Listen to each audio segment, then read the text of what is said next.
नमस्कार दोस्तों, आपका हमारे YouTube चैनल कंपाइलेशन में स्वागत है।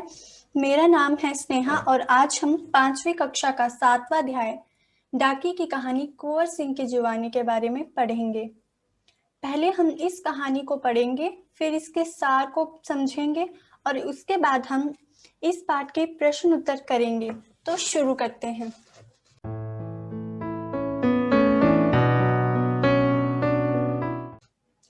शिमला की माल रोड पर जनरल पोस्ट ऑफिस है। उसी पोस्ट ऑफिस के एक कमरे में डाक छांटने का काम चल रहा है। सुबह के 11:30 बजे हैं। खिड़की से गुनगुनी धूप छनकर आ रही है। इस धूप का मजा लेते हुए 2 पैकर और 3 महिलाएं डाकिया फटाफट डाक छांटने का काम कर रहे हैं।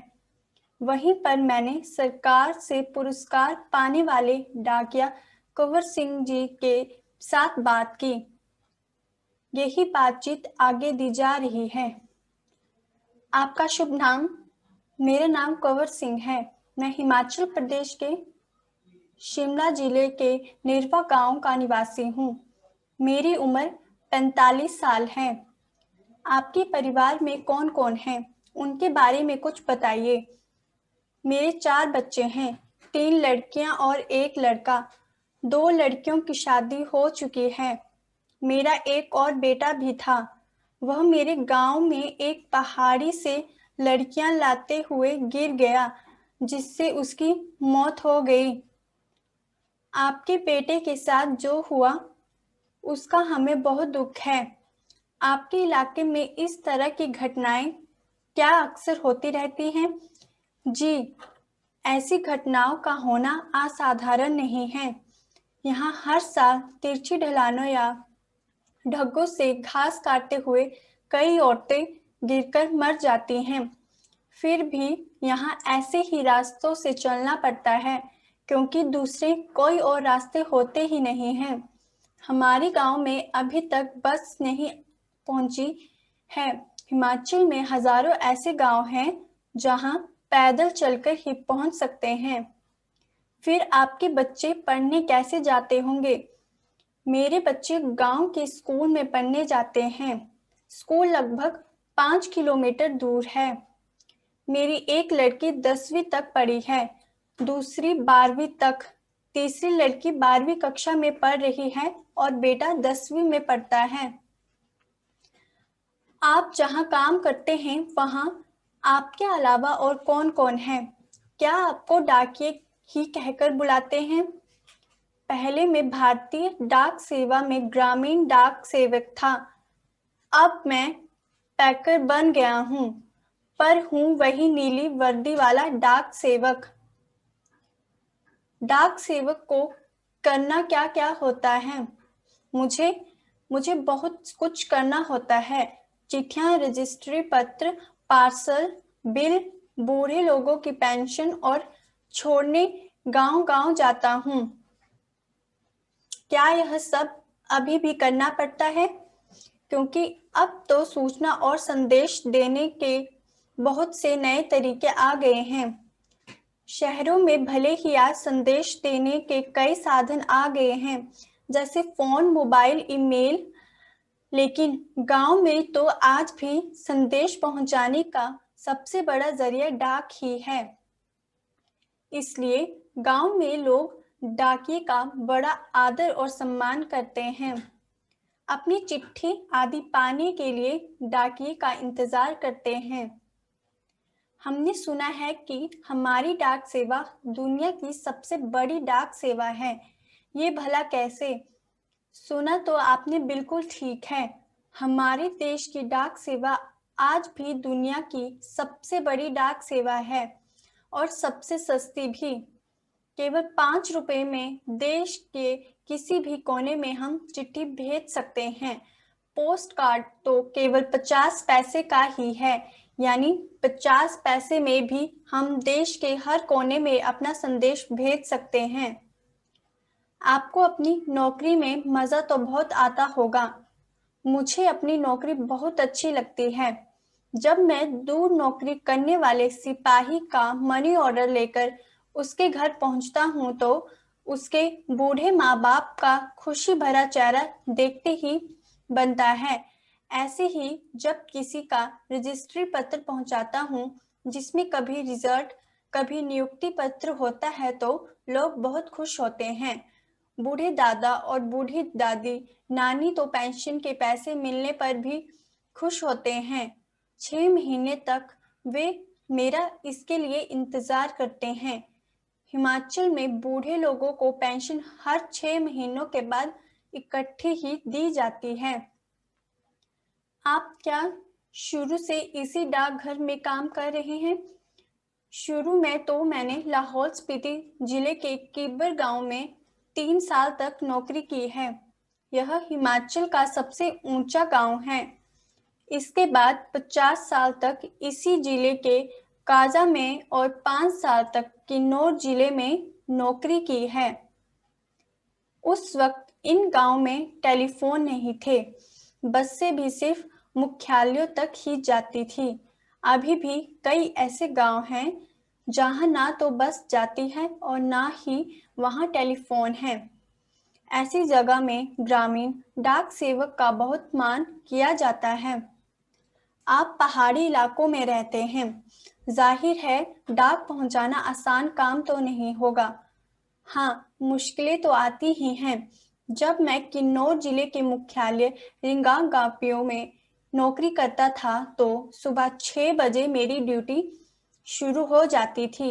मैं 6 बजे सुबह शिमला जाने वाली बस में डाक का बोरा रखता था और रात को 8 बजे शिमला से आने वाली बस से डाक का बोरा उतारता था।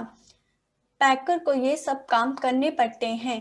किन्नौर और लाहौल स्पीति हिमाचल प्रदेश के बहुत ठंडे तथा ऊंचे जिले हैं।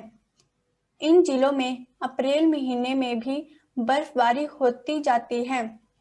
बर्फ में चलते हुए पैरों को ठंड से बचाना पड़ता है, वरना स्नो वाइट हो जाती है, जिससे पैर नीले पड़ जाते हैं और उनमें गैंग्रीन हो जाती है, जिससे उंगलियां सड़ सकती हैं। इन जिलों में बहुत एक घर से दूसरे घर तक डाक पहुंचाने के लिए लगभग 26 किलोमीटर रोजाना चलना पड़ता था। हिमाचल में एक गांव से दूसरे गांव की दूरी लगभग 4 या 5 किलोमीटर तक होती है। हिमाचल के गांव छोटे छोटे होते हैं। एक गांव में बस 8 से 10 या कभी-कभी 6-7 घर ही होते हैं, इसलिए चलना काफी पड़ता है।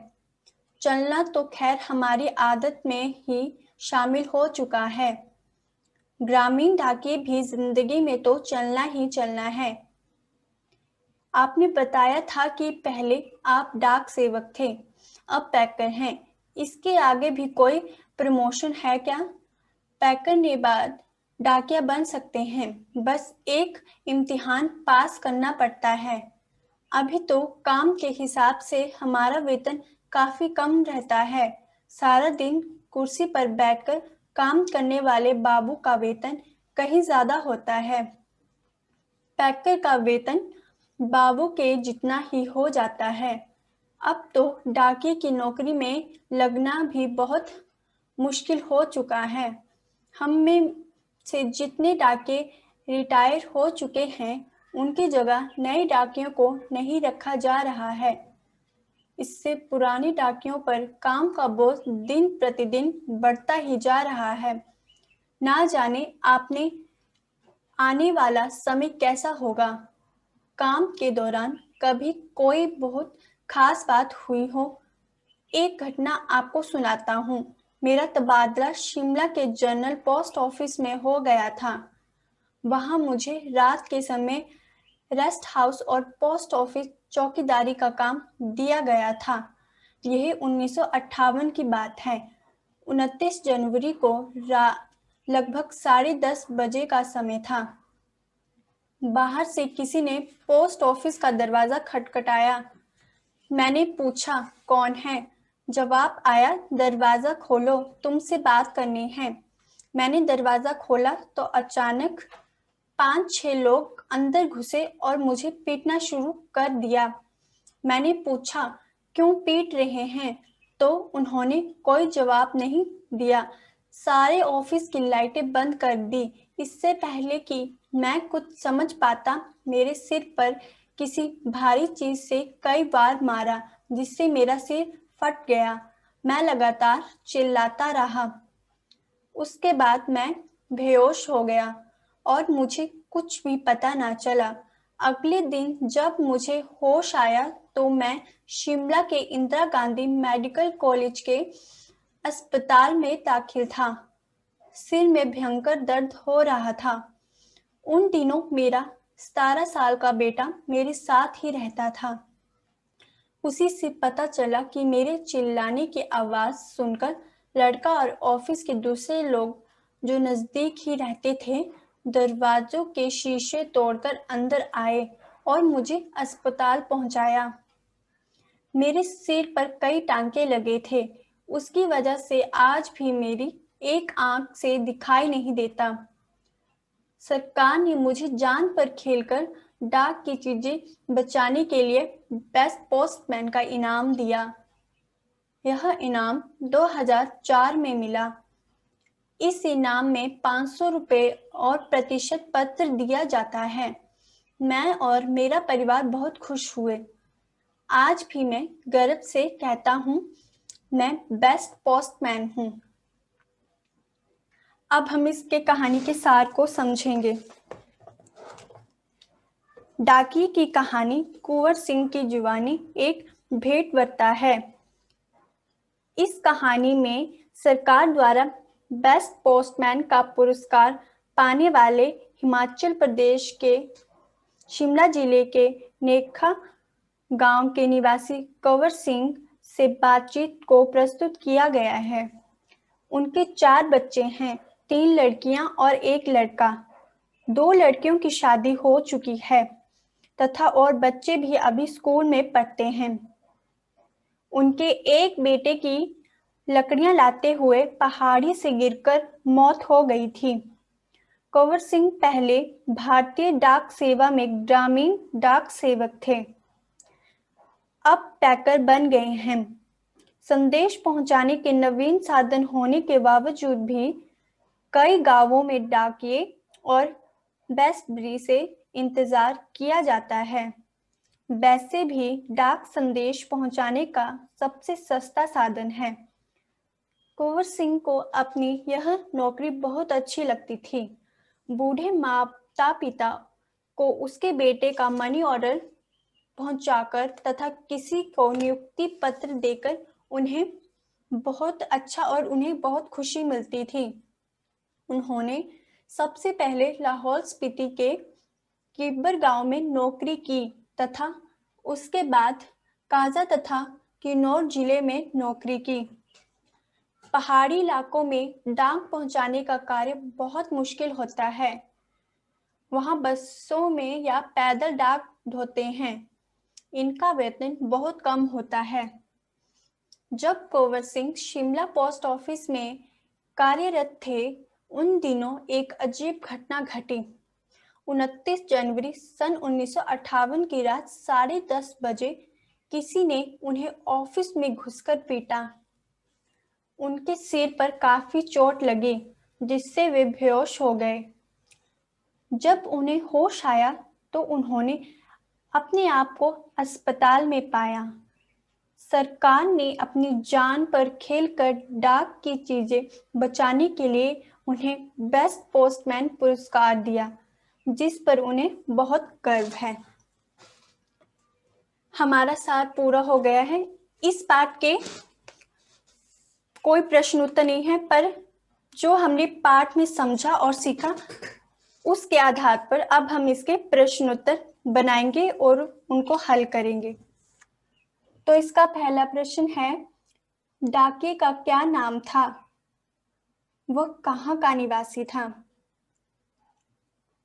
इसका उत्तर है, डाकिये का नाम कुंवर सिंह था। वह हिमाचल प्रदेश के शिमला जिले के नेरवा गांव का निवासी था। इसका दूसरा प्रश्न है, कुंवर सिंह पहले किस पद पर कार्य करते थे और अब किस पद पर नियुक्त हैं? इसका उत्तर है कंवर सिंह पहले भारतीय डाक सेवा में ग्रामीण डाक सेवक थे और अब वह पैकर के पद पे कार्य करते हैं। इसका तीसरा प्रश्न है, डाक सेवक के क्या क्या काम होते हैं? इसका उत्तर है, डाक सेवक को चिट्ठियां, रजिस्ट्री पत्र, पार्सल, बिल, बूढ़े लोगों की पेंशन आदि छोड़ने गांव-गांव जाना पड़ता है।